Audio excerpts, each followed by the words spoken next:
Ça, c'est essentiel. Je pense que si on commence à faire la liste des revendications victimaires, on n'a pas fini. Non, L'objectif, c'est quand même un moment de faire nation. Oui, l'objectif, c'est de faire nation. Et, là, on est quand même face à des actes graves, si on doit parler de l'antisémitisme, à des actes graves qui datent quand même d'il y a plus de 20 ans, parce que c'est pas la première fois que ça arrive.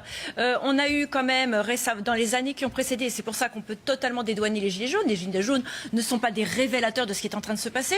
Simplement, là, ça a été filmé. Mais si on revient un peu en arrière, en 2015, on avait déjà des manifestations dans lesquelles on entendait mort aux Juifs. Donc c'est pas une nouveauté. Sauf que à cette époque-là, manifestement, ça n'a alerté personne. Et j'ai l'exemple notamment des témoignages dans Une France soumise, le livre qu'on a écrit, où à l'époque le directeur de cabinet du préfet, c'était Monsieur Nunez.